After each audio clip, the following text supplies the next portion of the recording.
কানামতিন খতম, খুনিটাকে?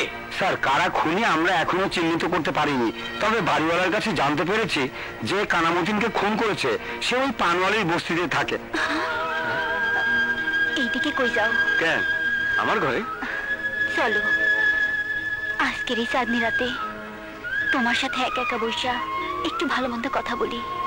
দেখ রানী, তবে তো আমি আগেই কইছি আমার নিয়ে কিছু করার স্বপ্ন দেখবি না, আর আমার এসব ভালো লাগে না। কিন্তু তোর যে আমার খুব ভালো লাগে রাজা, আমি তোরে ছাড়া বাঁচুম না রাজা। তুই আমার স্বপ্ন, তুই আমার সাধনা, তোর বুকে আমাকে একটু থাকতে দে।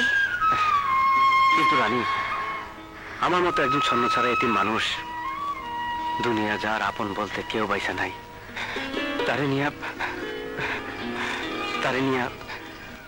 অযথা ঘর বাঁধার স্বপ্ন দেখে আর কি লাভ? লাভ ক্ষতি বুঝি না রাজা, আমি শুধু বুঝি তুই আমার, শুধু আমার, শুধুই আমার। শিউলি,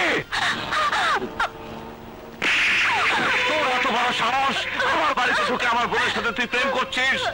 আজ আমি তোকে খুব ভালোবাসবো। রাজুকে আমি ভালোবাসি ভাইয়া, ভালোবাসি। ভালোবাসা? কিসের ভালোবাসা?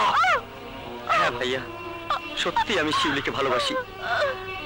কলেজে শিউলি ছিল আমার সহপাঠী, সেখান থেকে প্রেম।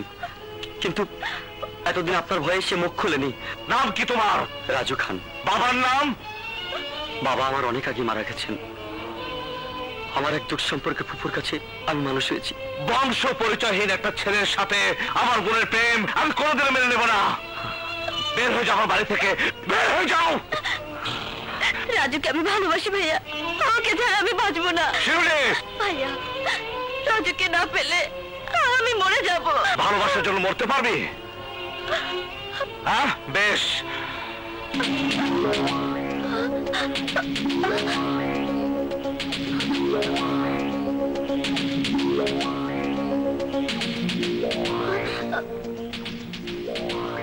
এই নে বিষ, খেয়ে দুজনে মরে যা।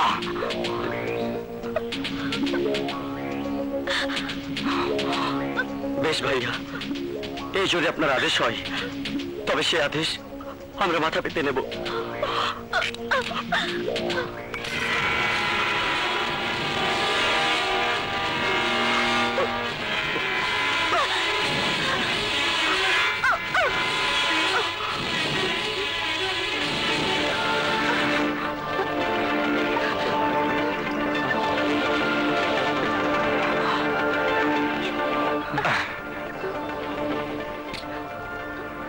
এটাতে বিষ নেই, আছে পানি। ভাই কোনোদিন বোনের হাতে বিষ তুলে দিতে পারে না।